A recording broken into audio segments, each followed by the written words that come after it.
Mr. Clerk, you please call our roll. Senator Carroll, Senator Janine, Senator Neal, Senator Nemus, Present. Senator Reed, Senator Stivers, Senator Thomas, Senator Wheeler, Representative Banta, Representative Bauman, Representative Blanton, Representative Burke, Here. Representative Decker, Present. Representative Dietz, Representative Flannery, Representative Griffey, Here. Representative Kulkarni, Present. Representative Chris Lewis, Representative Derek Lewis, Here. Representative Maddox, Representative Marzian, Representative Moser, Representative Nemus, Representative Petrie, Here. Representative Roberts, Representative Stevenson, Representative Whitaker, Representative Williams, Representative Wilson, Co-Chair Storm, Here. Co-Chair Elliott. I am here. So the second item is approval of the minutes of the June 10th, 2025 meeting. Is there a motion to approve? The minutes? There's a motion. Is there a second? All those in favor, please say aye. Aye. And the minutes are approved. So the third item is Angela's Law, and that will be the first matter that we take up today in the 24 session. That was House Bill 198, and that was an act relating to aggravated circumstances sponsored by Representative Heverin. And I see that she's here and she has some guests. And if you would all introduce yourselves and then proceed. And good morning. Good morning, importantly, right? Good morning. Good morning. Thank you all for having us, Chairman Elliott. I am Samara Heverin. I represent the 18th District, which includes all of Grayson County and a portion of Hardin County. I'm Doug Kerr. I'm Angela Kerr. Doug and Angela are my constituents, and so we are here today to talk about Angela's Law. One of the best parts about being a state representative is getting to represent your people. That's exactly why we're here to serve. And whenever families bring specific laws to us, I think it's important for us to advocate for those and talk about them. So I really appreciate the opportunity to be here today to share about Angela's Law. I want to talk a little bit about what Angela's Law does, how we got there, and then I'm going to let Doug and Angie speak and share anything that they would want to. So in Angela's Law, in cases where the death penalty may be authorized, this law would add the following to the list of aggravating circumstances for the judge and jury to consider. The offender abused the corpse of the victim of kidnapping or murder by engaging in deviant sexual intercourse, or sexual contact, as defined by KRS 510.010. So Doug and Angie's daughter, Angela, was murdered. And Angela is a year younger than me in school, and I think any life taken before natural death is way too soon. And so I appreciate them having the courage to be here to advocate today for Angela's Law. So a little bit about the Angela's murderer. I don't want to say his name because I don't think he deserves to be talked about, but I do want to talk about the specifics of the case. He was first arrested for as a juvenile for various offenses. When he was 19 years old, he committed burglary. I don't know. I can't say that. Y'all get it. I'm a little nervous, apparently, Chairman Elliott. I can't say digitization, so I understand. Thank you. I understand how that can be. In the second degree, in theft by unlawful taking over $300.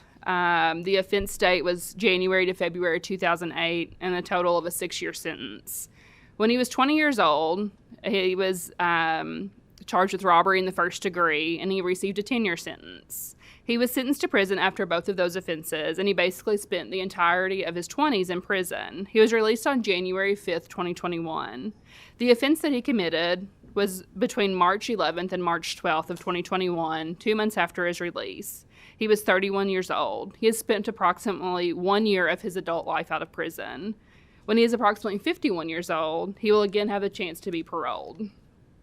In this case, He was charged with murder, abuse of a corpse, possession of a handgun by a convicted felon, and persistent felony offender in the first degree. He did not qualify for life without parole or the death penalty, even though there's a recording of him, recorded by him on his cell phone, of having sexual intercourse with the victim's body after the murder. Because she was deceased, it does not qualify as rape as an aggravating circumstance. A jury convicted the defendant of all charges and gave him 70 years. Regardless of the number of years, the defendant will be parole eligible after his service of 20 years. The victim's family in this case, given the defendant's prior history and the horrific nature of what occurred to their daughter Angela, believe that he did not deserve the opportunity for parole or to see the light of day at the age of 51. The only way to make that possible would be if he was given life without parole or death, again, not an option available to them because he had had sex with the victim after death, not before. Adding an aggravating circumstance does not require that option to be exercised, but merely puts more tools in the toolbox. I'm not saying that the judge has to do this. It should just be another option for them to look at whenever an instance like this comes up. While this is just one case, it doesn't mean it's not going to happen again in the Commonwealth of Kentucky. Doug and Angela, do you all have anything to add? Yeah. On March 12, 2021, I received a phone call my daughter had been murdered. Had to go home and tell her 5-year-old, 3-year-old great-grandkids. Pretty horrific. Never knew abuse of a corpse. I thought maybe the body had been moved. I found out through the news enterprise of local media that she was found laying halfway in and out of the house naked. Teresa Logston, weeks later, pulled us into her office to tell us. And there's never such a terrible thing to have to be told that your daughter was murdered and then taped having sex with her. And for them to tell me a sentence maximum of 5 years was just terrible. That's the sole purpose to me of a father, is to protect your family, your kids, your wife. And I just hope that we can do something different. So if anybody else has to go through what me and my wife and children have, that they won't have to suffer as bad. At least they would know that he did get more time. And I just don't see that he's an animal. I didn't realize people could be so horrific, and it's sickening to me. And I thank you for listening to me, and I appreciate it.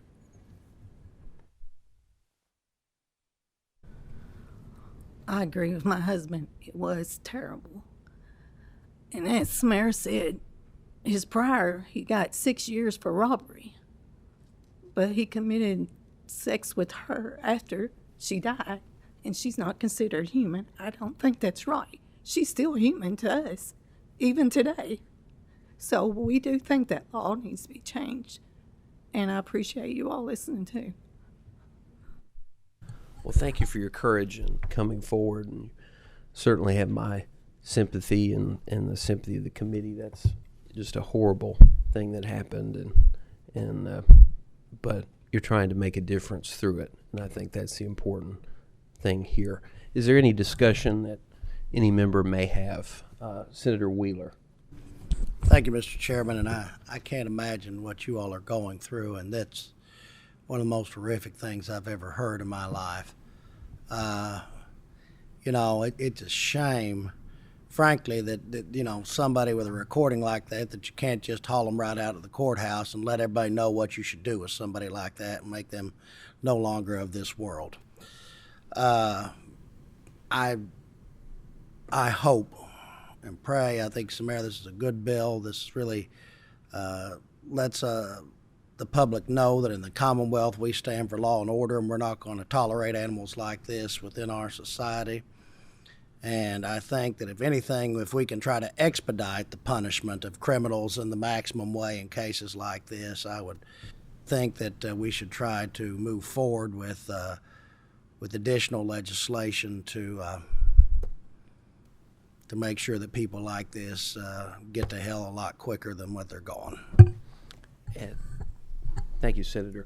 At one point, I know that I had a constituent who had gone through something similar. Unfortunately, not as horrific as what you all have gone through. But at that point in time, the state punished the abuse of a corpse as a misdemeanor. And so I had a bill that made that a Class D felony. My bill didn't get through the process. A Senate bill did, which then made the abuse of a corpse a Class D felony. Because at that point in time, I didn't think we took this seriously enough as well. So I'm grateful for your testimony today. I think it's been informative, and you have our prayers and condolences. Thank you, Representative Heverin. I'm sorry, Representative Petrie, you're recognized. Thank you, Mr. Chairman, and I'm so sorry, and that's about. There's nothing to say. As to trying to address it statutorily, don't need a response, but I would also make sure that if you're going to seek modifications, also think about whether there would be a modification that clarifies whether this is specific to the offender who is kidnapping or murdering, or it could also apply to if there are multiple persons involved in varying degrees in a kidnapping or murder, but not all engaged in the same behaviors. I would want to make sure that statutory changes are not too narrow and wouldn't catch a co-conspirator of some degree. Thank you. Thank you, Chairman Petrie, and I think that's all. Is that all we have at this point? Okay. Thank you again. Thank you, Representative Heverin. Thank you, Mr. Chairman. We're honored that you would share this story, and I just really appreciate the KRS having the courage to come up here and share this in Frankfurt. Angela, like I said, was a year younger than me. I actually grew up with Angie's daughters, Erica and Tiffany and Natasha playing volleyball, and this is we're a really close-knit community, and when one hurts, all of us hurt. And so, thank you for the opportunity to present today. You're very welcome. Thank you.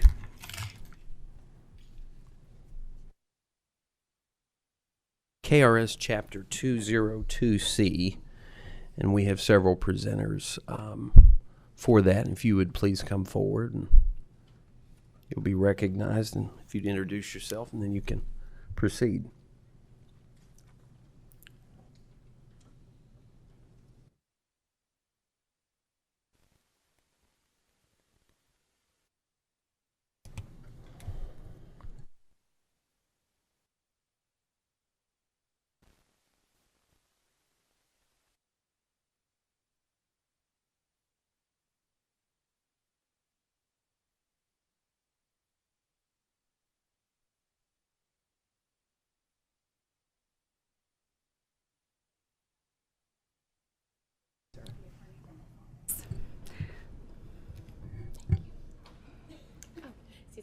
I'm Judge Lisa Payne-Jones. I am with the Kentucky Court of Appeals representing the First Appellate District. And I'm Shauna Mitchell, the Administrator for the Kentucky Judicial Commission on Mental Health. All right, thank you. We'll see. Is my microphone working now? All right. So thank you for the opportunity to be here this morning to present Attorney General Coleman's really prioritized, zealous collaboration. And we just really appreciate the opportunity to be here to speak about KRS Chapter 202C this morning. So I personally have had the opportunity to work on a case under 202C. I have been on that case since the filing of the petition for 202C, through the evidentiary hearing, the commitment hearing, and now we're in the commitment review hearing stages. That may mean nothing to any of you at this point. If you have been serving for quite some time, you may be very familiar with 202C. However, if you're a newer member, you may not have quite as much familiarity. So my hope is to provide an overview of 202C today, that by the end, we'll at least all know what cases fall under 202C, what the different proceedings in that process look like. All right, just a little bit of history about KRS 202C. It initially became effective on April 1st of 2021, and the purpose was to close a loophole that had been identified in KRS Chapters 202A and 202B. 202A and 202B govern involuntary civil commitment, so they were obviously in existence prior to 202C. Now, 202A addresses individuals with mental illness and how they can be involuntarily committed. And 202A.026 sets forth the criteria for when an individual with a mental illness can be involuntarily committed. Now, I have all 3 criteria on the slide. I will not read all 3 to you, but I would like to highlight criteria number 2. It's whether or not that individual can reasonably benefit from treatment. And so you will see that again in KRS Chapter 202B, which addresses involuntary commitment for individuals with intellectual disabilities. So the factors or criteria that must be met under 202B are set forth under 202B.040. Here there are 4 criteria that must be met for involuntary commitment. All 4 of these criteria must be satisfied for commitment to occur under this statute. And again, I draw your attention to criteria number 4 here. We see the same language that in order for involuntary commitment to occur, the person has to reasonably benefit from treatment. So what was identified was that there were individuals, specifically people who had committed really heinous, very serious criminal offenses, who were suffering from either mental illness or laboring under an intellectual disability. They were arrested for the offense that they committed. They were charged, the criminal process began, and competency was raised. So then a competency hearing was held before the court, and these individuals were found not competent to stand trial, which then, prior to 202C, left us only with the option of 202A and 202B for this individual to be involuntarily committed. However, there were some people who were suffering to such an extent that even with treatment under 202A or 202B, they weren't benefiting from that treatment. So if they're not competent to be tried through the criminal process, and they can't be involuntarily committed under 202A or 202B, then they were ultimately being released back into the community, posing a threat to themselves as well as to the community at large. So the legislature acted, and 202C was enacted. Now, not every person who commits a crime and is found not competent to stand trial and can't be committed under 202A or 202B is going to fall under 202C. We are just talking about the most serious of offenders here. So you have to first have a finding that that person is not competent to stand trial. And then second, you have to have a qualifying offense. So specifically what satisfies as a qualifying offense is in KRS 202C.010, subsection 12. We're talking about a capital offense, a Class A felony, a Class B felony resulting in death or serious physical injury, so not just any Class B felony, those specifically Class B felonies with death or serious physical injury, or a violation of KRS 510.040, rape first, or 510.070, sodomy in first degree. So those are the offenses that can bring an offender under 202C. If this happens, the Commonwealth's Attorney's Office in that jurisdiction where the offense was committed then has the responsibility to immediately file a petition under 202C. So I'd like to give a little bit of context of what this looks like.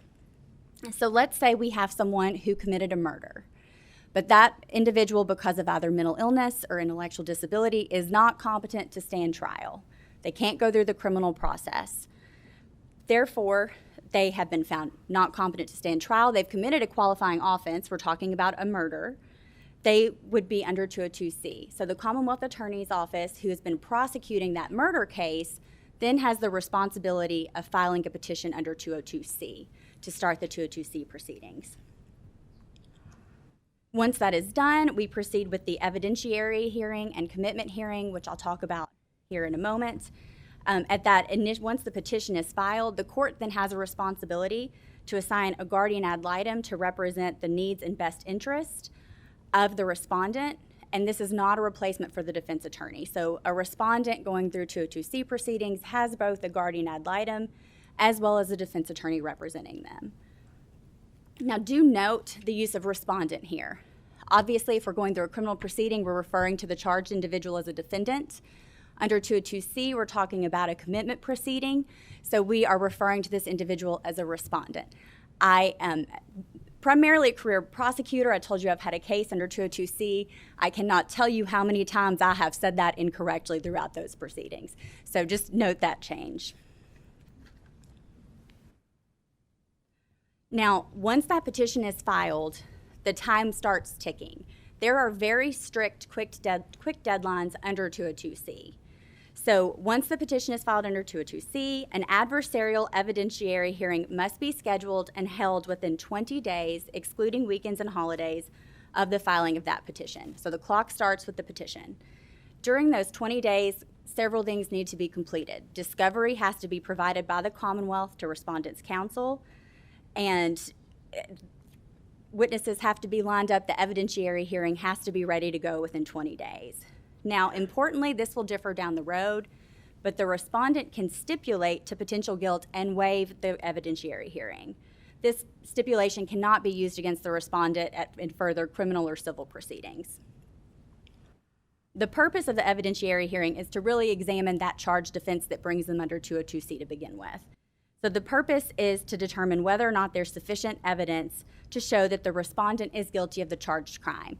If we're still talking about a prior defendant who was charged with murder, the Commonwealth has the responsibility of proving that murder that brought them under 202C. The burden on the Commonwealth at this stage at the evidentiary hearing is preponderance of the evidence. These hearings are held before a judge without a jury. There is not an option for a jury at this point, and the rules of evidence do apply. The respondent has the opportunity to present evidence of affirmative defenses that could be raised at a criminal trial on the charged crime. The Commonwealth does not have the burden of disproving affirmative defenses, and the respondent must prove an affirmative defense by preponderance of the evidence. So what this looks like for the evidentiary hearing, going back to an individual who was originally charged with murder, it looks very similar to a criminal trial that would ordinarily occur.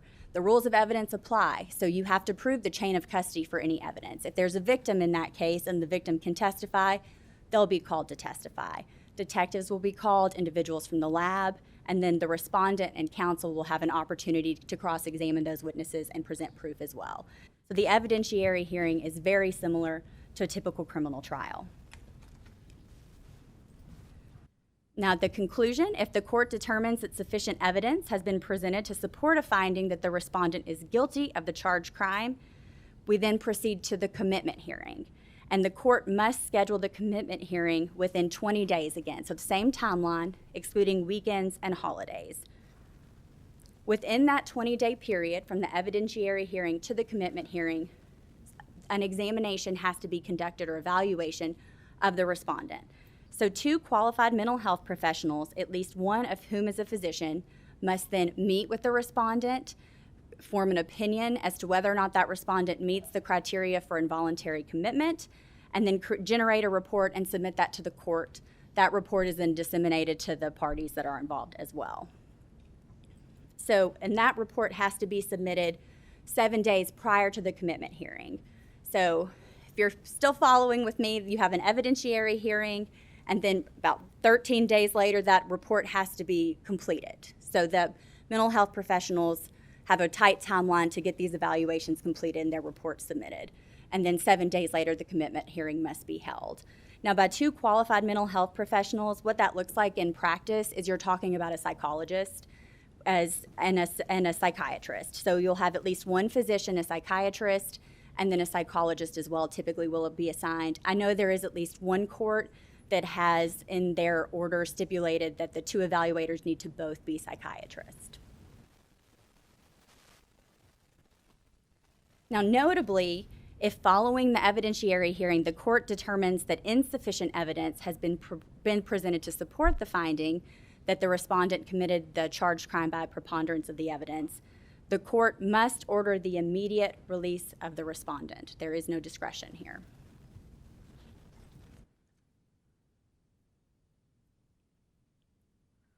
Now, at the commitment hearing, the Commonwealth, again, has the burden of presenting evidence, but this time, as opposed to proving the offense, we must prove the criteria for involuntary commitment under KRS 202C.050.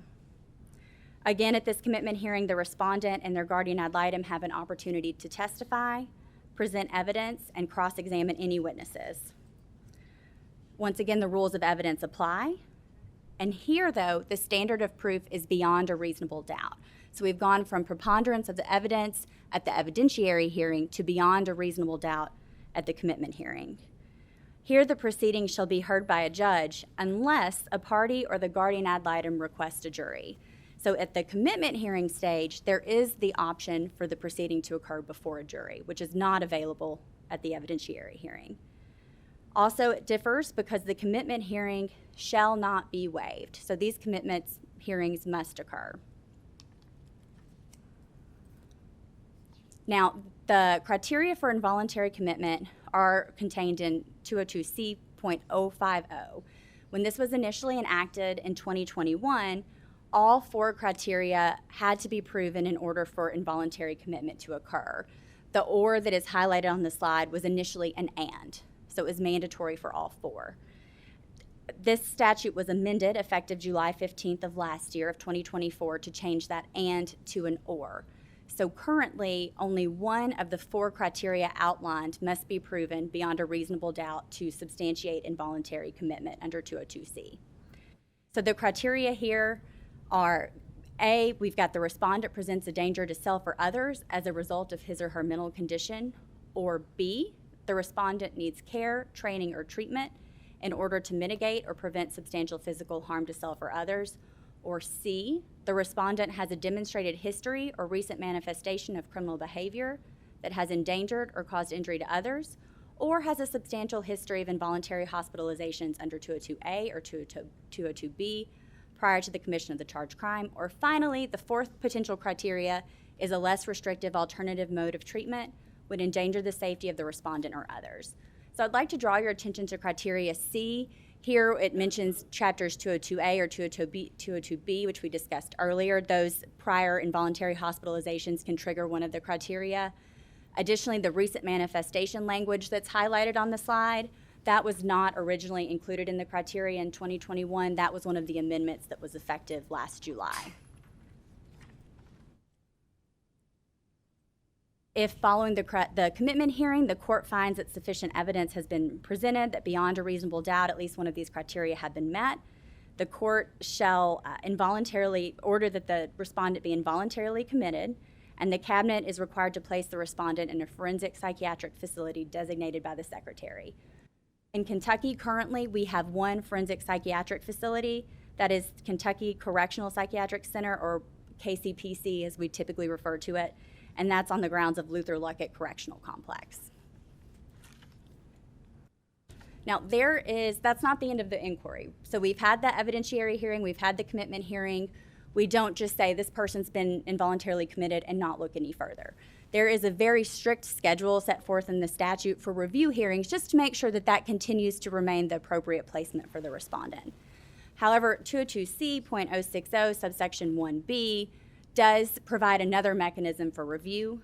So if at any point during the respondent's placement at a forensic psychiatric facility, it appears that the respondent no longer meets that criteria because there's either been a material change in circumstance or new evidence to present, then the respondent or the respondent's guardian ad litem has the option of requesting a review hearing. So this is permissive, it's not mandatory like the other review hearings are. But so if, for instance, there's a material change in circumstances, the respondent is improving with treatment at KCPC, no longer suffering as severely from the mental illness, that could potentially trigger a review hearing. Or if, let's say, exculpatory evidence comes to light for the initial crime that they were charged with committing, then a review hearing could be triggered as well. The schedule for the review hearings is set out in 202C.060 subsection 2. I'm not going to go through each and every one of them, but from the legislation, it's a graduated schedule. So after the initial commitment review hearing, then another standard review hearing has to be scheduled between 90 and 120 days later, so essentially 3 to 4 months later. Then that bumps out to between 180 days and 210 days between hearings, and then it bumps out to once every year, and then you have a heightened review hearing every 5 years. So you see both the language of standard review hearing and heightened review hearing in the statute. Standard review hearings can be more informal. They could even be conducted at KCPC and at whatever setting is least damaging for the respondent. heightened review hearings have to occur in the courtroom. The respondent has to be physically in the courtroom, and the mental health providers that are conducting the evaluations have to provide live testimony. Again, these review hearings, the respondent does not have the option to waive them, so they must occur. Just as with the initial commitment hearing, the 2 qualified mental health professionals must conduct an examination of the respondent, at least one of whom is a physician. These reports must once again be submitted at least 7 days prior to the review hearing. At the commitment review hearings, the burden remains with the Commonwealth Attorney's Office in that jurisdiction to continue to appear at these 202C proceedings and to ensure that, to prove that the criteria for involuntary commitment continues to be met. Additionally, the Commonwealth Attorney's Office has the burden at this stage of illustrating that the respondent remains incompetent to stand trial as well. At these review hearings, the respondent and their guardian ad litem once again has the opportunity to present evidence and to cross-examine any witnesses. The criteria remains the same as in the initial commitment hearing. It does not differ. At these review hearings, the rules of evidence still apply. So while the standard review hearings can be more informal in a more informal setting, we are still bound to follow the rules of evidence at these review hearings, and the standard of proof is still beyond a reasonable doubt. Now, these review hearings can be heard by a judge without a jury, except that a respondent shall be entitled to a jury upon request if they've not had a review hearing with a jury during the preceding 12 months. So a respondent can ask for a review hearing before a jury as opposed to a judge, basically once a year. However, what we have learned as the statute has been implemented and individuals are practicing within it is if you have a respondent, let's go back to someone who committed an offense of murder. If they had their commitment hearing before a jury and then they're entitled to a review hearing 90 to 120 days later, so 3 to 4 months later, they can once again at that time request a jury. So they can have a commitment review hearing in front of a jury twice in the span of 3 to 4 months.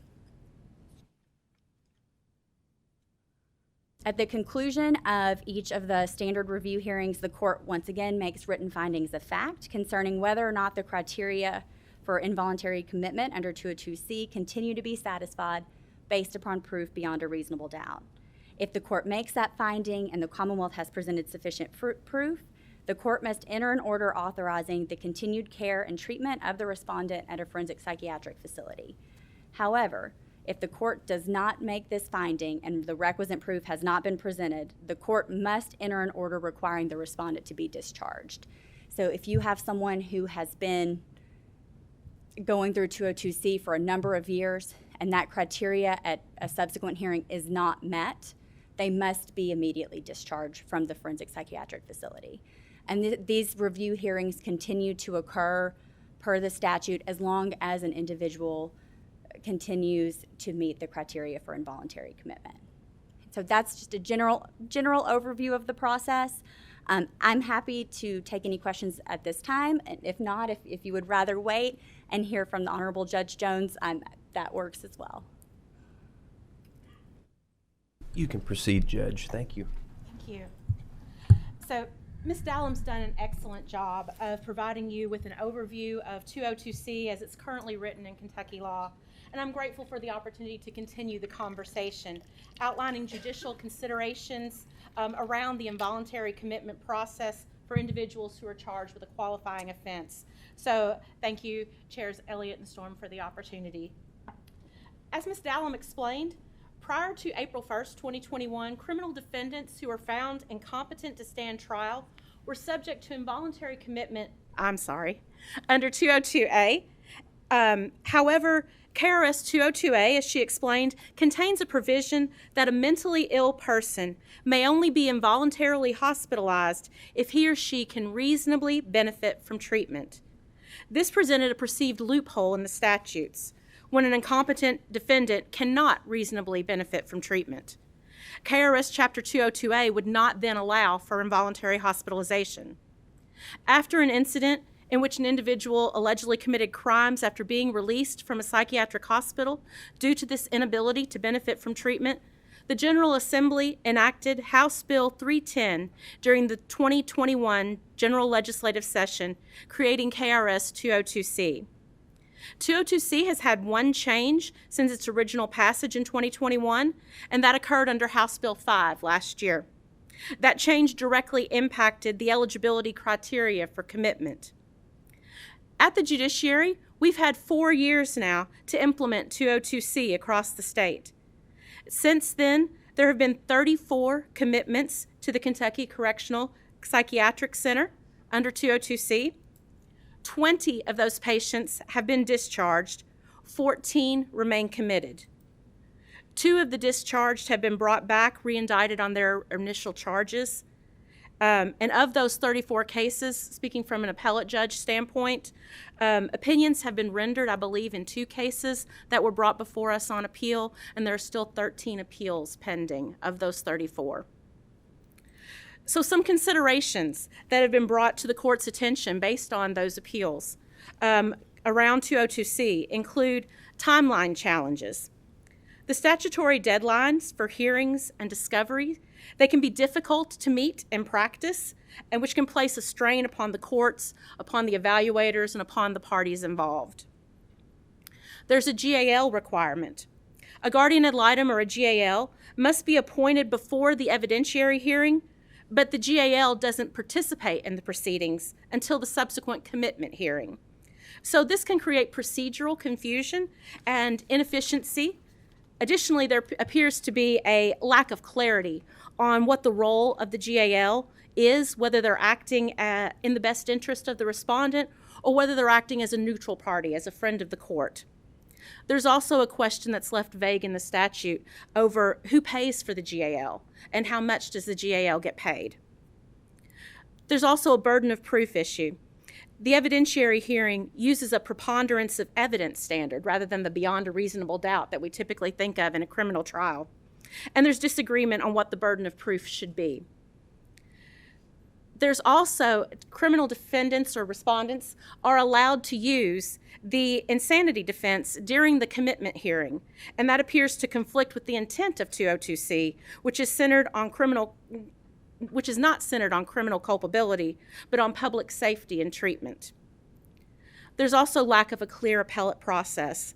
There's not a clearly defined appellate procedure or timeline, and several of these cases, as I've explained, have moved on to the higher courts. There's also a lack of discharge planning contained in the statute. The statute lacks requirements or processes for discharge planning. As Ms. Dallum explained, if someone no longer meets the criteria to be committed under 202C, then they're immediately discharged. And there's no plan for how do we continue to make sure that they stay involved with treatment, that they stay involved with medication, that they stay competent and remain not a danger to the public or to themselves. Next. And just a brief comment on the previous statute that wasn't actually included on the statute. I'm currently the chair of the Juvenile Justice Work Group for the Kentucky Judicial Mental Health Commission, and there is no juvenile competency statute. So regards to whether 202C applies to juveniles or how it would apply, or what we do with juveniles who are incompetent, there are no laws on that in Kentucky at the moment, something that we hope to remedy at some point. The Kentucky Judicial Commission on Mental Health is a multidisciplinary body established by the Kentucky Supreme Court to improve how courts respond to individuals with mental health needs and substance abuse and use disorders, intellectual and developmental disabilities. The Commission brings together diverse voices such as judges, court staff, treatment providers, professionals, community partners, religious partners, and even legislators, to improve our court system and how it responds to individuals with mental health and substance use needs. The Commission operates through 10 specialized work groups. Each work group is focused on a specific area impacting Kentucky's courts and communities. And these work groups foster open discussion. They identify challenges And they help us develop strategies to strengthen connections between the justice system and our behavioral health resources so that we can make sure that people involved in the justice system who have mental health issues are able to obtain the resources and the treatment that they need. That also improves their outcomes. It improves the outcomes for the community and the safety of the community as well. More than 400 Kentuckians actively participate in these collaborative efforts. And while statutory change is sometimes part of the solution, our primary focus is on practical improvements that enhance court processes, expand access to treatment, and promote safety and fairness. The Mental Health Commission has proposed bench cards and provided those to judges to help them outline these processes so they know the best practices and how to approach someone that they believe might have a mental illness.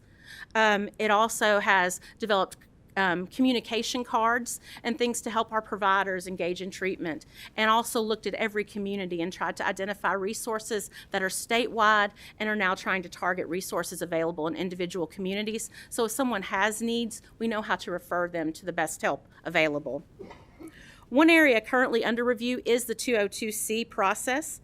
And to better understand its challenges, the Commission has convened a dedicated focus group to examine the issues that have been raised by judges and by our court partners. This group will continue exploring options and engaging stakeholders to identify meaningful and workable solutions.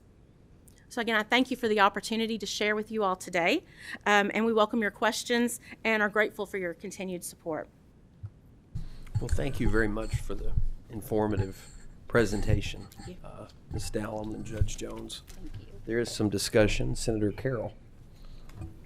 Thank you, Mr. Chairman. And Judge, you answered the question I had. Was looking at the numbers. However, I missed of those 20 that have been discharged, how many of them have reoffended? 2, I have been told, have gone back through the process. So when a case is under 202C, the charges are dismissed without prejudice, and therefore if the person can be brought back on those charges. Okay. And are you all working on draft language for the next session to clean this? We have, that's the purpose of the focus group, is to try and help identify language, and we welcome the participation of any legislators who want to be on those committees. Yeah, and as far as the language for juveniles, I have the juvenile mental health. I would be happy to look at adding that language to that bill. Thank you. Appreciate it. Thank you, Mr. Chairman. Thank you very much. Senator Thomas. Judge Jones, my question is for you. Anytime you're on this committee, there's always a danger that you get too far in the weeds from a legal standpoint. But I do want to ask you this question about KRS 202C. I noticed on page 4, I want to reference this for all the committee members. On page 4, I'm looking at the evidentiary hearing. And I'm going to begin by saying that we all know that the standard of proof for an insanity defense is clear and convincing evidence. You know, that's been sanctioned by the U.S. Supreme Court as the standard for one to prove non-guilt by asserting the insanity defense. I'm just curious, particularly when I look at the second slide on page 4, which says that the respondent must prove an affirmative defense by preponderance of the evidence. That seems to conflict with the burden of proof for proving insanity. I'm just wondering why that is the case. No, shouldn't that be clear and convincing evidence, the same as someone going to trial and saying I'm not guilty by virtue of insanity? The preponderance of the evidence standard seems to be a bit low given current jurisprudence. And I think that's one of the issues that have come up during the focus group is that shifting standard of proof, that it is preponderance of the evidence for the guilt phase, and it is beyond a reasonable doubt for the commitment phase. And then when you allow things like the not guilty by reason of insanity defense, again, that creates confusion in what we should look at and what the standards should be. And I think it's just caused some confusion, some concern, just to make sure that it is judicially, jurisprudentially sound.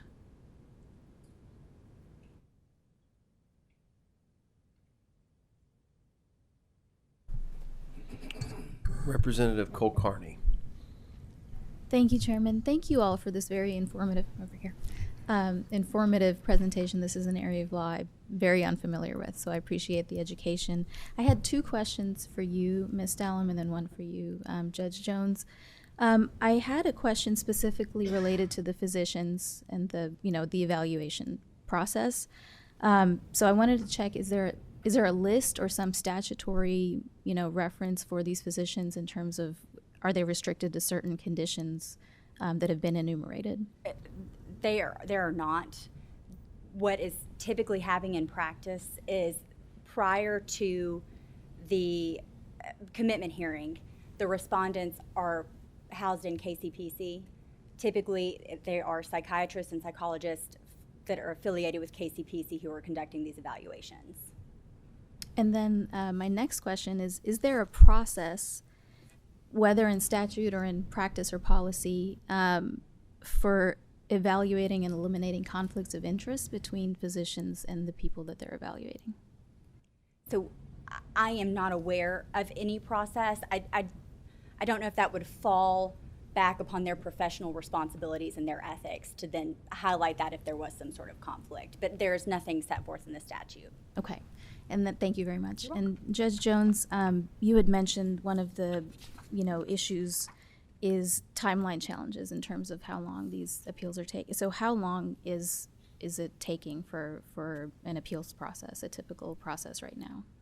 I may pass that out for the appeals process. Yeah, I think that's what you had mentioned in your slide. I think the timelines are the ones contained in statute where you have to do have the evidence provided within 7 days, and then the hearing has to be held within 20 days. And before I was on the Court of Appeals, I was a trial court judge for 20 years. So getting all your witnesses lined up, getting your evidence exchanged, getting test results if there's DNA results, that can take months, not days and not weeks. And so that can pose a challenge to try and get everything in line with the timelines created by the statute. Thank you. Thank you, Chairman. Thank you, Representative Dietz. Thank you, Mr. Chairman. During the interim, I've been working on a statute. The bill drafter is here. We're going to meet afterwards on guardian ad litems. This keeps coming up over and over, which is the role of the guardian ad litem, fees for the guardian ad litem. But you had mentioned specifically the role of the GAL and similar to the friend of the court. So I know in a family case, a friend of the court can be an attorney, it can be a therapist, it can be a social worker, and then they testify. A guardian ad litem is an attorney that represents the best interests. So I guess I'd like to hear a little bit more from you on where you feel, if they have a defense attorney representing them and we're appointing a guardian ad litem, I can see where those could be, the attorney's going to represent what they want, the GAL is going to do what's in their best interest. So I just want to make sure I know what I'm hearing. So as we work on proposed legislation on cleaning up some of this GAL stuff, that we hit as much as we can in the different areas.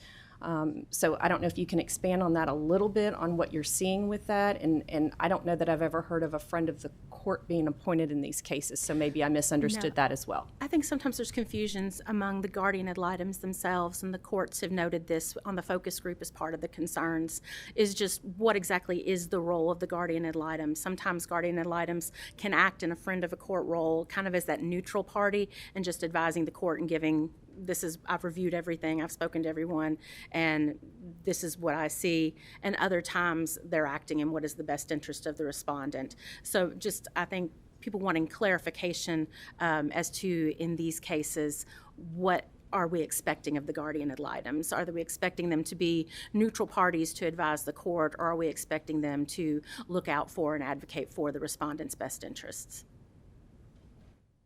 Please go ahead. And as far as fee, you mentioned that, if I understand what you said, that it was silent on how they get paid. We did a little cleanup, I think, 2 sessions ago in another area that directed, I think, the Department of Finance to make the payment. So is that also what you're suggesting, is there just needs to be some directive in there on how a GAL is paid? Mm-hmm. Okay, thank you. Thank you. Thank you. Representative Burke.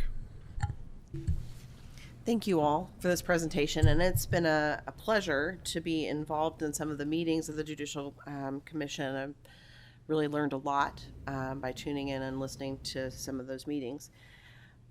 That's where this question comes from. So with KRS 202C050, which is on page 10, I noticed that it's different from 202A and 202B, where the criteria for involuntary commitment is a 4-part that is and. And here we have a 4-part test that is or. And when I read this closely, I see Part C says the respondent has a demonstrated history of criminal behavior that's endangered or caused injury to other. That means that literally everyone who gets this far meets the criteria for commitment, because they wouldn't be in this court, in this proceeding, if they hadn't committed a qualifying crime. Is that right? Do I understand correctly that technically everybody could just be recommitted over and over because they did a violent crime? And I think that is one area that the focus group is evaluating. Okay. It's an area of concern. Do you have any suggestions been formulated yet as to how to ameliorate that circumstance? It doesn't seem like in practice, based on the numbers that were presented by the appellate judge, that that's what's happening. But as we get further and further away from the drafting, we know that the law morphs. Any suggestions? Not at this time, but we Okay. are discussing those and have additional meetings scheduled to assess we've identified areas that may need to be addressed. What are the best ways to rectify any issues? Thank you so much. Very, very welcome. Thank you very much. Representative Nemus. Thank you. I would note that the changes to the law in 2021, it was an amendment to Representative Heveron's bill, I believe. It was my amendment. There were, and I worked on it with now Congressman Morgan McGarvey and State Representative Mackenzie Cantrell, along with the Department of Public Advocacy. So that was a well thought through. Want to be very clear: we don't commit anybody unless there's beyond a reasonable doubt. The preponderance of the evidence is a standard for earlier on, much like a pretrial type of thing. So you're not getting committed unless there's beyond a reasonable doubt. The second thing, with respect to what my friend Representative Burke just mentioned, it is a potential concern, but what we had there, and by the way, the 2021 change was made as a result of a guy named Cade Madden, who was raping and biting a bunch of people and continually got released from because he was insane, so he couldn't go to trial. But they were releasing him from the facility, so he was out recommitting over and over and over again, which is why Senator McGarvey and I got together to fix this. The most recent one, which was part of Representative Bauman's House Bill 5 last year, was a situation in Anchorage where a man had killed his parents, or his mom, maybe it was both parents, I don't recall, and all of his siblings were scared to death that he was about to get out because he was threatening to come after them as well. The fact that he wasn't convicted of a violent crime was about to get him released when everybody knew that he was in the category for which he should be institutionalized if he wasn't going to stand trial. So that's the reason that the and became an or. I think that was very responsible.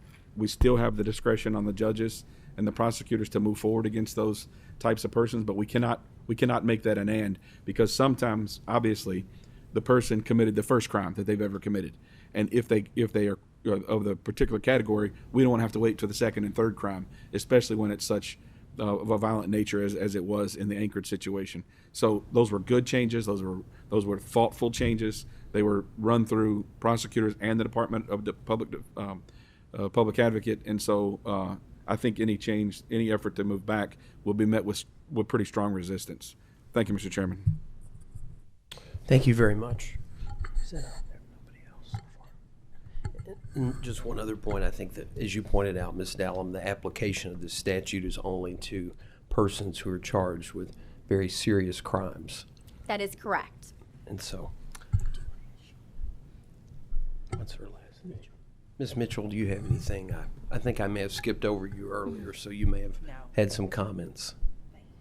Thank you. Well, thank you very much for being with Thank us. you. It was very Thank you informative. very Mr. much. Chairman? We appreciate it. Yes. Mr. Chairman, Yes. sorry. Just one point, if I may. Absolutely. Representative Petrie. I just wanted to point out to the chairman that we have an excellent representative of the Attorney General's office that gave an excellent presentation. I so appreciate it. And the water in Todd County is good, isn't it? It is. Yeah, It is. very good. Thank you, Mr. Chairman. Thank you.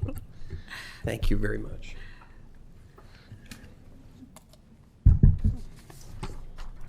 So the last item that we're going to take up is eminent domain. And Representative Ryan Bivens is here and has some guests, and I know he's also going to be joined by Representative Roberts to discuss this topic. So introduce yourselves and proceed when you want to.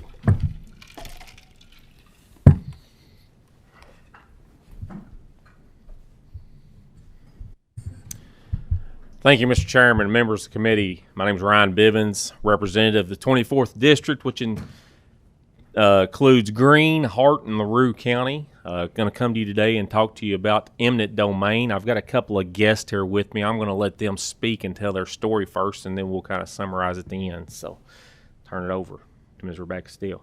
Push the button. Hi, I'm Rebecca Steele.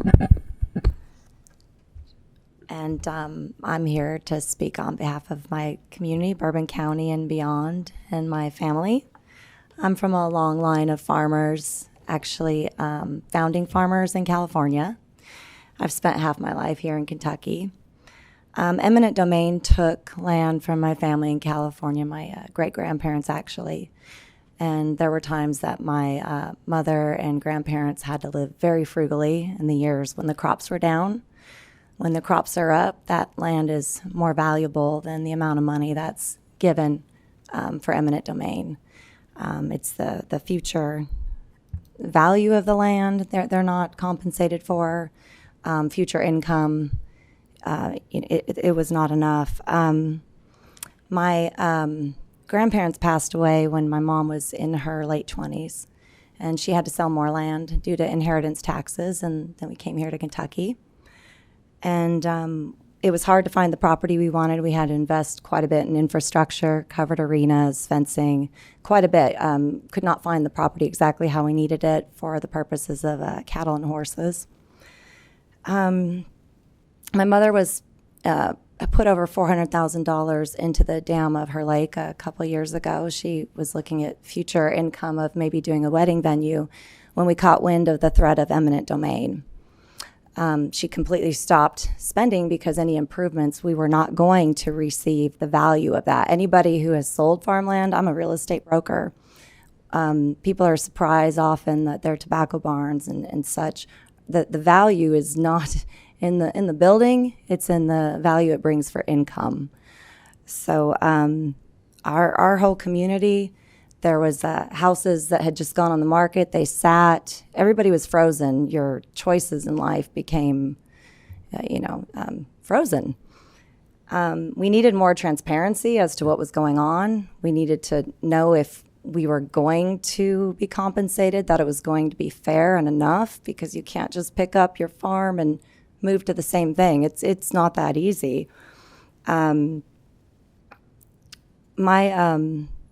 My mom is 72 years old, and her whole life she has worked to keep this land that's been worked so hard on by my family and pass it on to the next generation. That's what she does. And we've invested quite a bit of money in I'm just going to give you some examples of dollar amounts recently in the last 2 years. It was $415,000 for the repair in the dam for our pond. Almost $300,000 in roofs the last 2 years, barns, shelters for horses, and the housing. And the last 2 years, we had to pause the fencing during the eminent domain threat, and that paused $440,000 that's in the last 2 years been completed. The fencing company has had work to do for the last 2 years. This doesn't include all of our expenses, of course, and employees and so on. So I'm asking that we please make eminent domain a last choice. it obviously affects future income. I didn't even get into the sentimental value of our land. My neighbors are farmers and they're at the retirement age, and their life plan has been to work on that farm until they die. That's what their parents before them did on the same property. It's devastating. The idea of you're retiring and your land's going to be taken. What are you going to do? You're not going to move to the city if you're a farmer. It's a way of life. That's it. I appreciate you all hearing my story. Thank you all for having me. My name is Ike Van Meter. I'm from Lexington, Kentucky. My family has a cattle farm in Bourbon County that we've had since the 50s. And then my dad, who passed away about 6 years ago, added on to it and doubled the size of it about 25 years ago when the land was for sale. He bought it at the asking price because he thought it was a good investment, and we've looked after it ever since. So a little history. In 2017, we got a call from a neighbor asking us to look into whether some rumors were true about, the condemnation or eminent domaining of around 2,500 acres for a proposed 10,000-foot runway in Bourbon County. And that was the first any of us had heard of this. So I don't know how long discussions had been held, behind closed doors. I don't know what parties were involved. Since then, we have collected information and found things out. But during that time, and up until today, I still don't know, and we've still never really gotten to the bottom of who the end benefactors would have been. We're always told it's secret. We were sworn to sign non-disclosure statements and so on and so forth. So, out of town, corporate, commercial clients are being part of the process, but the constituents, the landowners, and the people most affected are not part of any process. We learn about it when the first article is written in the paper with everybody else. Yet we own the assets that are wanted by private companies, and they're going to use the state in turn to get those assets for a certain price. Once the community found out about it, there was obviously a lot of uproar, and we held some get-togethers for the people that would be most directly affected by the project. And then once the local government in Bourbon County kind of saw the writing on the wall, it was turned away, and the judge executive, stopped it in its tracks, and we continued to go on about our lives. I would hear rumblings that things were happening, discussions were still being held in Frankfurt between parties. And then in 2023, we see it in a line item in the budget. Again, nobody has ever to this day ever approached me about buying my land for any dollar amount. Nobody with any power has ever spoken to me or any other landowner in that area.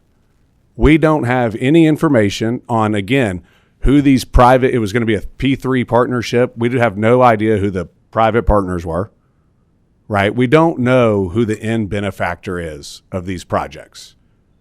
Yet we're taking land from citizens of this state, citizens of that county, and landowners of that county, taxpayers.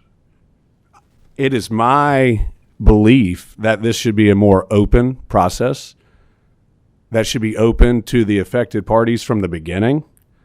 I think there should be requirements to strengthen and determine the real party of interest in these projects, whether it's a true public need or whether the end benefactor is a private company, because replacing private for private is not capitalism. Capitalism, you offer me something, I either reject it or take it. This is setting a price to make a project that is pretty much not viable, right? If they have to pay what I want for the land, it may not be a viable project. And another aspect of it is that me as a private landowner, I have agriculturally zoned land. when the government is used in eminent domain, that land can be rezoned without going through the proper channels that I would have to go through to rezone my land industrial. So theoretically, overnight, once this is rezoned industrial, that asset is worth more than it's grown for us in 80 years, right? Just by using that power. And that power is benefiting a private entity, not a public entity. And we need to make certain that the burden of proof is on whatever agency is using eminent domain, that there is not a better place to do it, and that all avenues have been exhausted, and that we get top dollar for our land. If the end use is industrial, you buy my ag land as industrial prices. And then I guess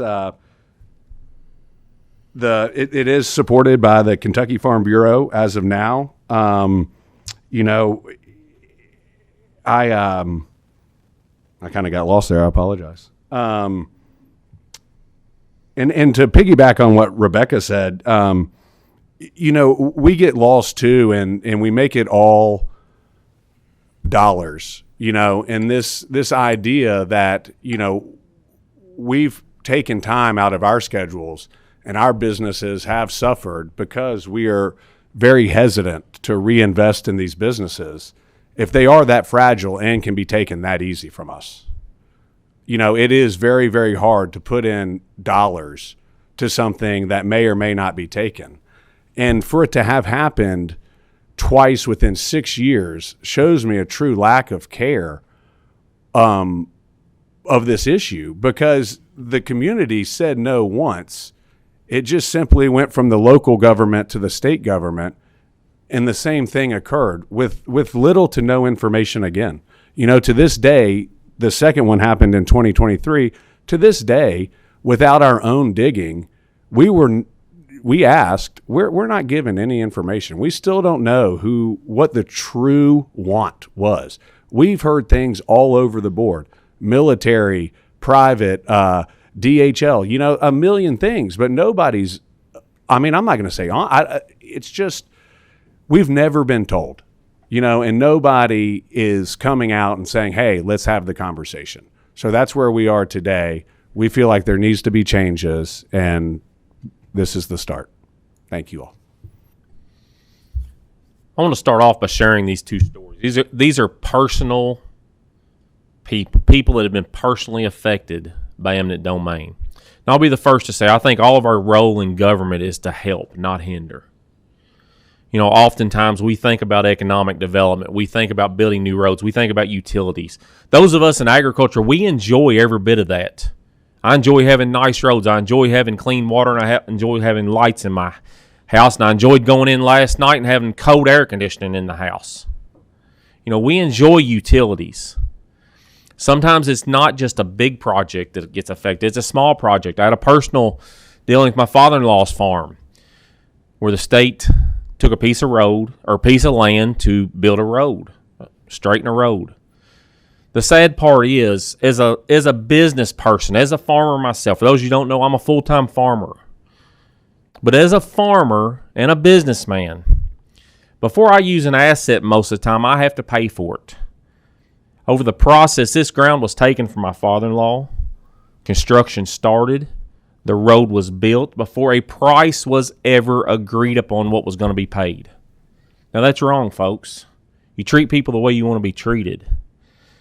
You know, eminent domain is a tool in the toolbox, and granted, it's probably one that we need to leave in the toolbox. But it's like many other things. I'm sure all of us can sit here and think around the room of a bill that has passed, and then all of a sudden, you know, let's blame an agency. They get it and they interpret it. And guess what? That's not the bill we passed. That's not the way it was meant to be interpreted.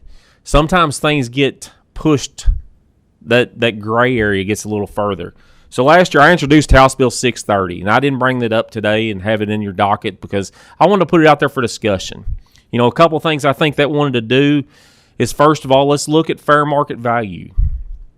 You know, oftentimes when a piece of land sells, you might have somebody there as a farmer wanting to buy it to farm the ground.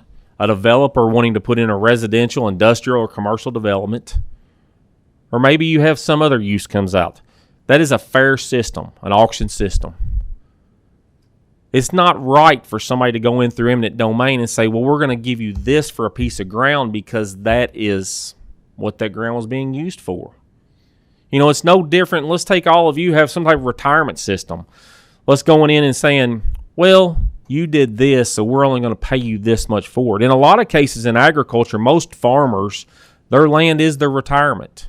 They pour everything into it.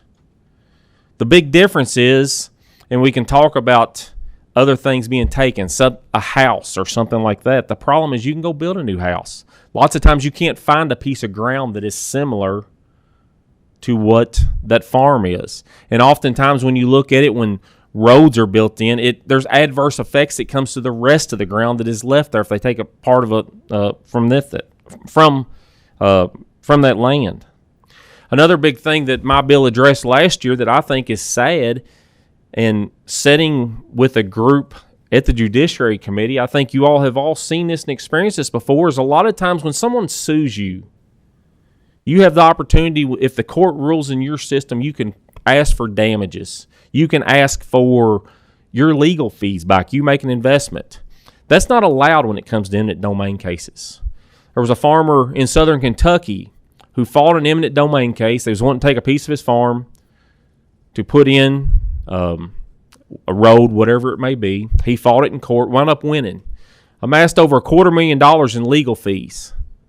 That was out of his pocket. There was no recourse for him to go back on that because of how the law was stated. So that's one other thing our bill addressed. It gave us an opportunity to go back because sometimes things aren't right and sometimes they do not win in the court system. And it's a shame for that landowner to be out those costs with no way to come back on it. Anybody that's in business has been wrongful, had someone threaten lawsuit against them before. And it's a shame when you cannot go back on that. You know, I think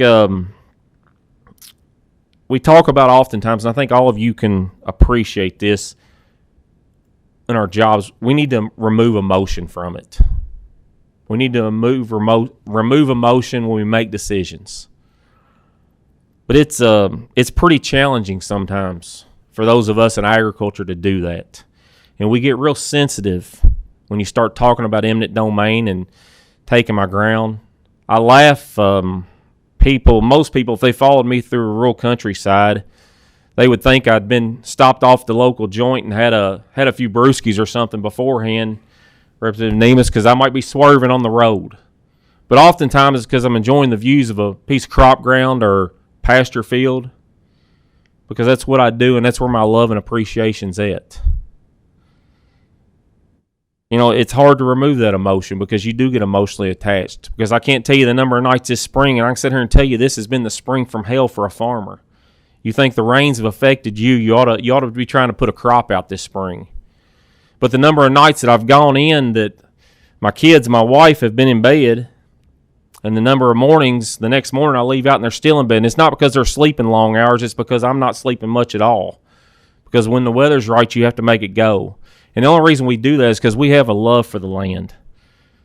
You know, we talk about dirt. When most people drive up and down that road and they're swerving, they look across there and they see an open field and they see dirt and they think about what's the potential they could make off of that.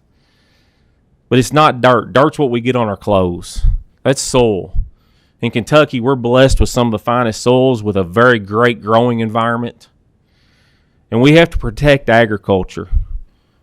I've said it before, I think down the road that our children and grandchildren one day are going to wake up in this country and they're going to wonder where our food supply is going to come from.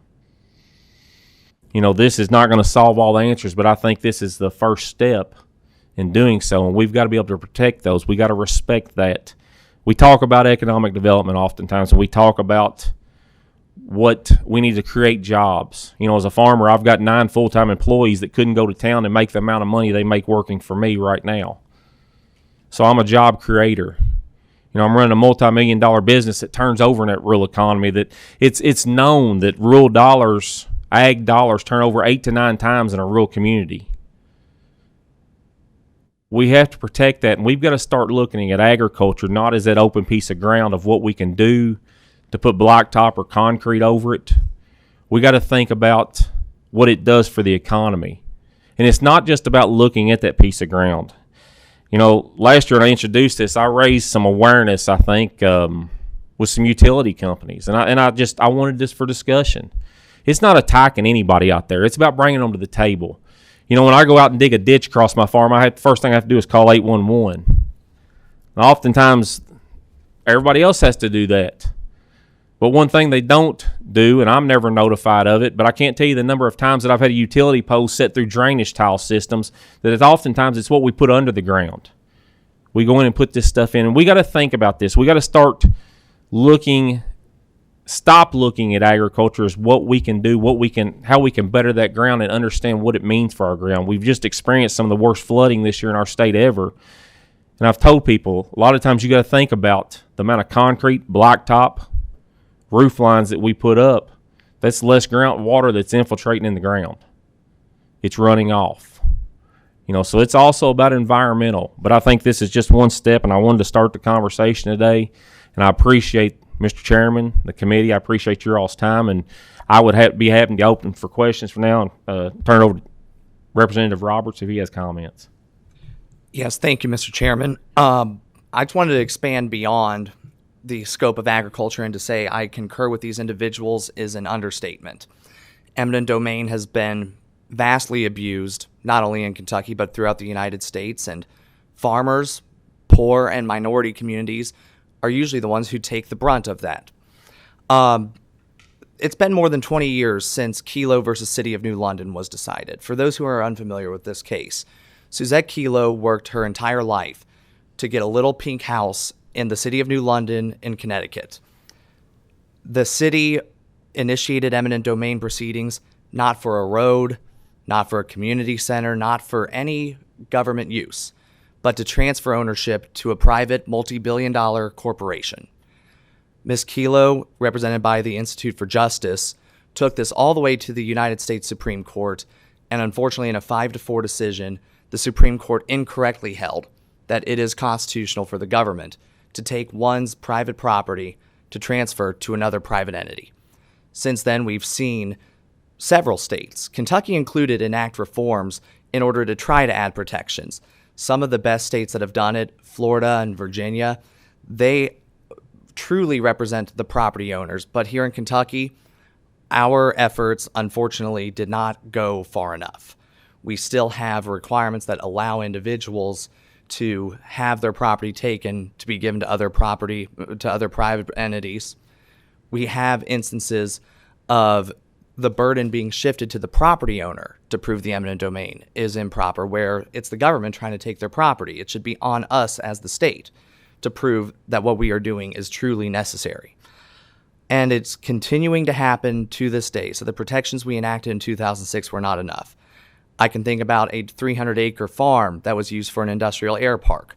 I can think about a convalescent home that provided housing for 25 disabled adults that was demolished for a parking lot.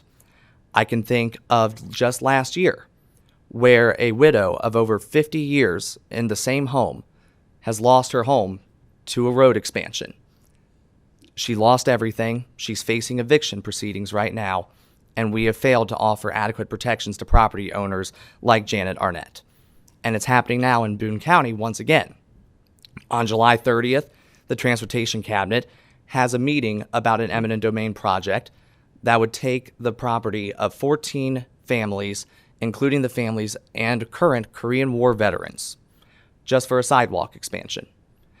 This is not the proper role of government, and the reality is these homes, they're small. They were starter homes by the standards of the 1950s. We take these people's homes, there's not just going to be an economic cost to them, where 86% of those who are subject to eminent domain wind up paying higher housing costs than they paid before. In fact, the median rent for their new homes in current eminent domain proceedings is almost double what they currently pay. So this simply has not been an adequate protection. There's a human consequence. These individuals are the backbone of Boone County. Our farmers, our veterans are the backbone of Kentucky. And the reality is 75% of people who are subject to eminent domain of their residence, within 5 years after eminent domain, they still have not made a single friend in their new community. So there was legislation filed last year, House Bill 353. This is the Institute for Justice's model legislation to protect property owners. It does just a few things, but it all exists on one fundamental cornerstone, and it is that property rights and consent are fundamental to a moral and just society. House Bill 353, which I think meshes extraordinarily well with Representative Bivens' legislation on compensation, also adds procedural protections. First, it does what we should have done more than 20 years ago, and it bans the use of eminent domain to take property from one person to give it to another private entity. The Fifth Amendment says that it must be for a public use, not for a private use. It also further ensures that local governments, when using eminent domain to secure correction of blight, must give notice to the property owner and must give them adequate opportunity to cure. I'm not against ensuring that property is kept up to an adequate standard of safety and habitability. But what we have to do is ensure that eminent domain is truly a last resort as is intended under our current statutory scheme. It also requires local governments, as we currently do at the state level, to hold public hearings and give advance notice to property owners to ensure that they have an adequate opportunity to have their voice heard. It also further requires, in order for an inspection for blight, that the government must go to the court and get an administrative warrant. They can utilize other means of like exterior deterioration and other adequate pieces of evidence to establish probable cause, but they must get a warrant to enter. But finally, and in my view most importantly, it requires that the burden of proof is on the government before someone's property can be taken. Now, this is just a starting piece as well, but I think that we can absolutely all work together to ensure property owners are protected, the public interest is protected, and that when something along these lines is necessary, that adequate compensation does happen. In fact, in Florida, property owners have the right to negotiate the payment. I think that's a fundamental that we should consider, given that if I were to sell my home to another private entity, I would have that ability. But here in Kentucky, property owners are at a fundamental disadvantage when they're facing losing their homes. And with that, I open to questions. Thank you, Mr. Chairman. Thank you very much. And I want to compliment everyone on the passion that you have, and this has been a really good discussion, I think. And we don't talk about eminent domain very often here. I can't ever remember a hearing that I've been a part of in the last 9 years where this was a topic of discussion, but it's obviously has an effect. And so I was just pulling up the Black's Law Dictionary, which I don't think I've done that too often since law school, but eminent domain is defined as the inherent power of a governmental entity to take private property for public use with the requirement of providing just compensation to the owner. And so I think you've outlined, Ms. Steele, Mr. Van Meter, situations where that's obviously not necessarily being applied. So there is discussion. Senator Thomas. Thank you, Mr. Chair. And my question is for you, Mr. Van Meter. I want to approach Mr. Van Meter, and who's the gentleman to my far right, your left? Yes, you. Representative Roberts, District Representative Roberts, excuse me.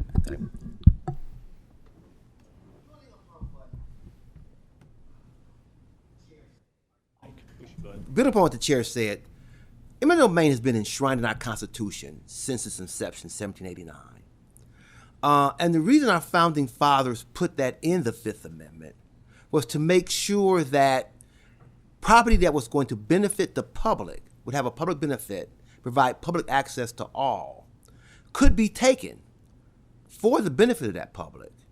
And that when that land was taken, people who own that land would receive just compensation. I didn't say fair market value. It says just compensation. And that's been interpreted, by the Supreme Court for over 2 centuries now. I guess here's my concern listening to what you talked about today, and I was reading your legislation. There's a blighted community, a blighted neighborhood in a community. Let's say Lexington, my community. And the city decides that this is unsanitary, it's unhealthy, and it breeds crime. And we believe we've got a better use for that. We want to build a hospital in that community that the public can have access to. Okay. So the city decides that it's going to engage in eminent domain, take those dilapidated, as you indicated, these dilapidated, deteriorated homes, and then turn that property and make it available to whatever health organization or hospital or clinic wants to buy that, provide access to medical care for those individuals. I don't see why the city should be stopped from doing that. And to hear you suggest that the city should pay whatever the value of a hospital is, that somehow whatever you want to turn that property into, that becomes the standard for determining value, that's so speculative to me and seems very contrary to, again, 200 years of law that says you look at what that property is worth now and you pay justly for what that property is worth now.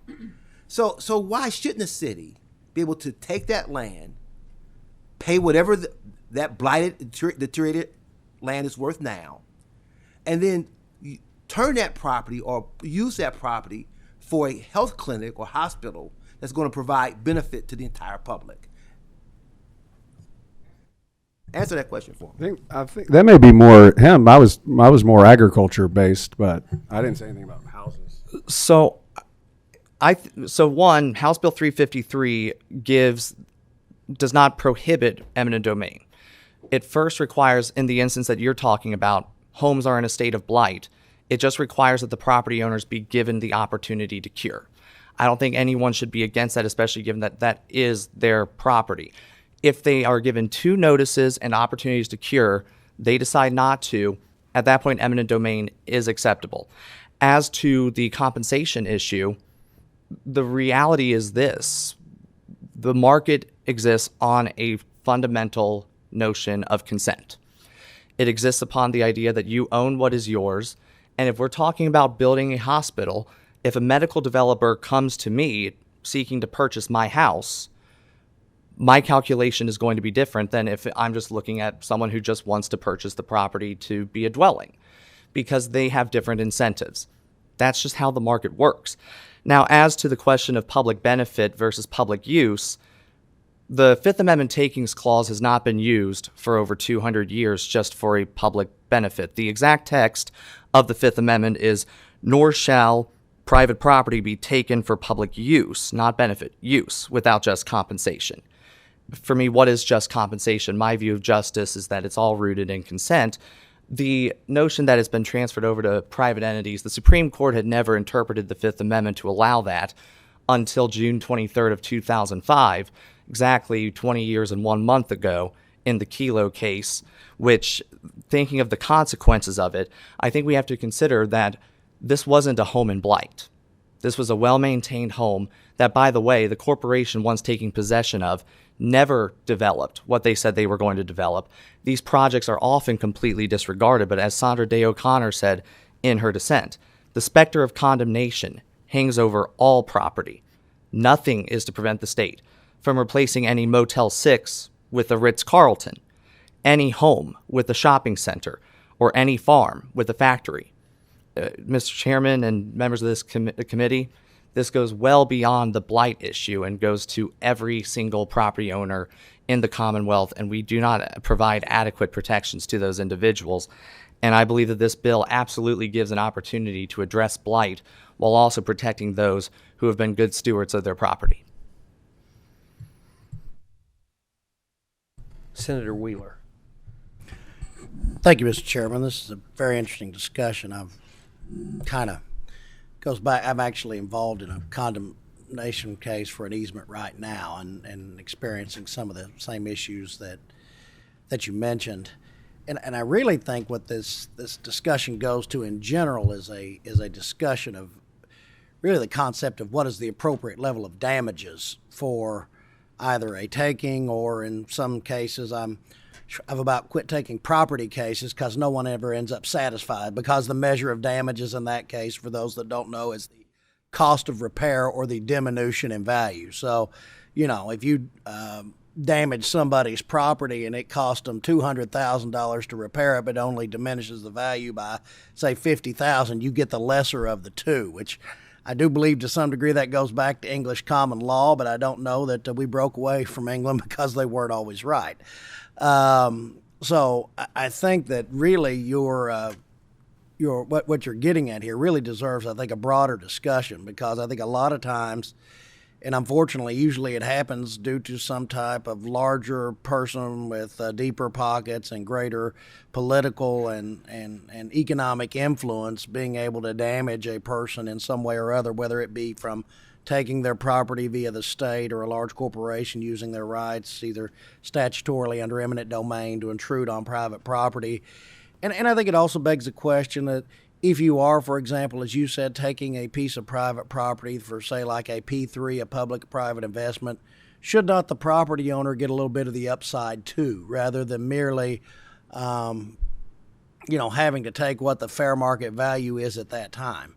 And so, I like the concept. I'd actually maybe like to see it broadened out a little bit more, but be interested in some further discussions, specifically on the issue of property damages. What is the appropriate measure when someone suffers an injury to their property? I think that I can think of particularly like in a blasting case that I've been involved in. They live in a house that's cost them $400,000 or $500,000 to build, maybe on some property that their dad lived on, or an older house, but maybe it's not in a place that most people want to live. So maybe the house is only worth on a market $150,000. Should they have to spend that money to repair something? Should they get the lesser, not enough money to repair something that's theirs, just because they chose to live in a certain place? It's just really not a fair measure of damages. So I do appreciate this concept, this discussion, Representative Roberts, and I look forward to having further discussions with you on it. Senator Reed. Thank you, Mr. Chairman. I 100% agree. Representative Roberts and Bevins, thanks for coming in. Man, what a awesome American patriotic topic to be discussing today. I grew up on the land as well. I got blood, sweat, and tears in my property. And, those of us who grew up on the land know that you ain't no kind of man unless you have land, so you're going to fight hard for it. When I ride on my property, I can actually look over the hill and see Representative Decker's property. And I promise you that if the government or anyone tried to come and take our property, they'd be in for a fight. The Constitution, as a reminder, was designed to protect the people, we the people, from the government, not allow the government to have power over us. So, I believe wholeheartedly it's our duty to protect that. Thank you, Mr. Chairman. Thank you very much. Representative Williams. Thank you, Mr. Chairman. Thank you, members, for coming and talking about this today. I don't think you'll find at least in either in the House and Senate caucus, anybody that would be opposed to private property rights. And I think that this General Assembly has done a lot of things to invest in economic development, and we've seen some successes from that. Which has been really good for the economy, for the state of Kentucky, and because of that, we've had to do some critical infrastructure, new power lines, new water, new sewer, and we've paid a lot of money to put new sewer and water facilities in local areas. So I think, and by the way, I'm appalled that the government can just decide that we think that this might be a good spot for an economic development site, so we'll take it from you. I work in economic development, and there's sites that I see that are farmland, and I go to the farmer and I'd say, what would you sell this for? And we've seen this $50,000, $65,000 an acre, and guess what? If we want it, that's what we pay for it. Condemning it and then getting it at a low cost is pretty appalling to me. But my concern is, and maybe you can talk to it a little bit about, is this rising energy needs that we're going to have all across America. Some project 25, 80% increase in the amount of energy that we're going to need. How does this process not slow? I'm not talking about taking whole swaths of property. I'm talking about easements. I'm talking about how do we avoid, getting critical power to those locations that we need it. Well, I think part of what's missing in society today is conversation. I think first and foremost, the conversation has to happen. I'll give you a prime example. Living in rural Kentucky, we farm over a 40-mile stretch. I deal with a lot of different farms. I've got multiple utility companies that come across. I had a contractor call the other day, and we had us a conversation because they're getting ready to replace poles. And I said, well, why can't you do this when the crop's not in the ground? And he says, well, we're on a time crunch. I said, okay. And he tells me the company he's with, and I said, well, that's good. I said, I don't have much love lost for him. And I shared with him, and it goes back to this concept, you treat people the way you want to be treated. I don't care if you're Republican, you're Democrat, man, woman, what it is. You treat people the way you want to be treated. And I shared with him the story a few years ago when this same company contractor was coming across some other property we had. I pulled in one day. I tried to accommodate them. It was a rented piece of land. I asked them to, that night, if they didn't care, if they could move their equipment that they were just randomly parking out in the field. And, and for those of you not involved in agriculture, we look at things not only when you look at a field, there's other things that matter. Compaction is a huge issue. You don't think about that, when it comes to growing a crop, how that affects the yield that we get off that crop. And, I wasn't fussing at them about parking out in the field. They were making themselves at home, but I just asked them that night to please move their stuff over to the side. There was a grass lot there they could park in so I could spray that field. They knew it was getting time for me to plant. I came back, messed up my time schedule. Instead of being there in the day, I went back at 10:30 that night to spray that field, and I swear they doubled the amount of equipment they had in the field. And they placed it further out. Well, as a business owner myself, that I'm trying to work with somebody, that aggravates me. And when stuff is one-sided, so that's our number one problem. We got to start communicating. Now, let me tell you, this guy immediately changed his tune. He's like, we hear this all the time. He said the shame of it is, he said, these dummies didn't realize that they're not only pissing a farmer off, they're pissing off a future legislator. And, we've got to start thinking about it. I don't care what clothes you are, if you're dirty, if you're in a suit and tie, if you're in overalls. You treat people right and you have those conversations. All of us understand the needs. Like I said before, number one thing, you're not going to find anybody that respects private property rights any more than I do. Because I don't want somebody telling me what to do with my ground. I can't tell somebody else what to do with theirs. But also, there's not a single one of us that don't appreciate utilities. But I think we have to be smart about it. Because oftentimes you look at, we'll put a road in, we'll put a power line in to try to get something to a destination. And we look at the cheapest avenue to get there, which most time to get from point A to point B is the shortest run. We don't think about how that what impacts we leave behind, what those unintended consequences were. I share with you, we talked about this time, there was a road that was put in our community probably 30 years ago. There's bridges across two creeks. We happen to farm on the upper side on one of those. Now, the guy that farms on the lower side of that bridge, he had no problem getting a crop in this time. Because the way the bridge was built, it funnels water. And it allows it to roll out of the creek, and his field dried off. I dealt with backwater standing on these fields forever because when an engineer, which I'm just a dumb farmer, I'm not an engineer, I don't have that degree. When they designed this, they never thought about that. And maybe they did intentionally. Or oftentimes the fact when roads are put in and we put a culvert in, so those are conversations I like to have. I don't want to see us hold back anything. If a community wants to develop economic, have economic development, yeah, we need to get the resources to them, but also we need to start respecting those landowners. It's all about respecting the communication. You go back and you talk to those individuals. I've never met anybody that doesn't want to work with somebody, but I can tell you right now, I've met a whole lot of farmers, and I have dealt with it personally, that have a negative story where they have been impacted by a utility contractor. So sometimes we build the roads ourselves or make the beds that we have to lay in. So yes, it's a problem.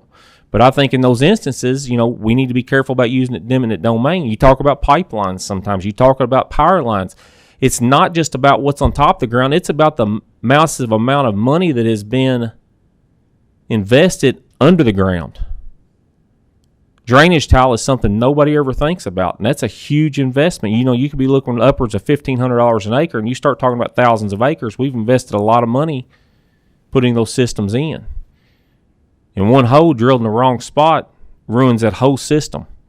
So anyway, hope that answered your question, Representative. And if I may as well, I just want to say one thing about this is, I know there's the characterization of the dumb farmer. I think that Representative Bivens is a smart farmer, and I think that's the case for a lot of farmers as well. I can think of one time where there was a need for a road in Iowa. This was before government got to the point of sophistication we see it at now. It was the farmers that built that road. They coordinated it, and in a shorter time than it takes to fill a pothole in sometimes, they got a road from one end of Iowa to the other. But specifically to your concern about utilities, I want to talk about how House Bill 353, if anything, would actually speed up the development projects that we see. Part of that burden analysis that I mentioned, where the government must provide proof that this is necessary, the exact language is, in determining whether the petitioner, the government, has the right to condemn the property or the use and occupation of the property sought to be condemned, the petitioner bears the burden of proving by a preponderance of the evidence that the property the petitioner seeks to acquire is required for public use. So this doesn't necessarily get rid of the eminent domain project in itself. It just simply says, do we need to take the property in its entirety, or would a simple easement be sufficient where we can just use it and the farmers can still do their jobs? But second, and to your point particularly, the petitioner has a plan that reflects a reasonable schedule to complete the public use after the petitioner takes ownership of the property. One of the biggest problems we see is people lose their property to eminent domain, and then the project gets abandoned. This makes clear that if we're taking someone's property for a public use, by golly, we better be using it. We better not have empty lots like Suzette Kilo's old home. We better not have these empty lots that if we're using the property, it better give that public benefit, give that public use. 3, petitioner has access to funding to complete the public use. So these guys aren't going to take people's property and not have the funds. They need to have the funds ready to go so that way this project is completed as quickly as possible.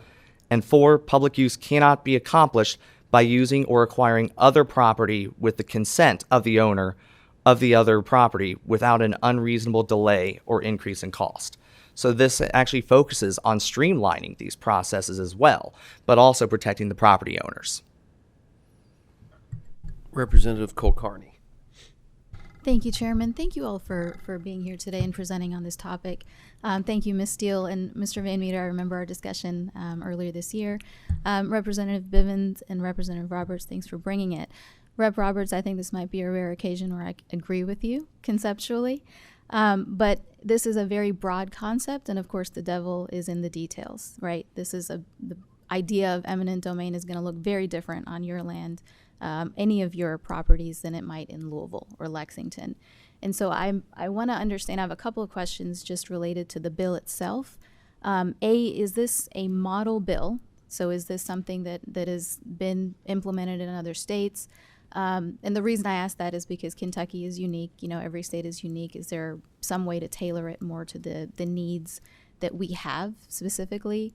And then the other question is, what has been the opposition to this particular piece of legislation or model legislation like this in other states?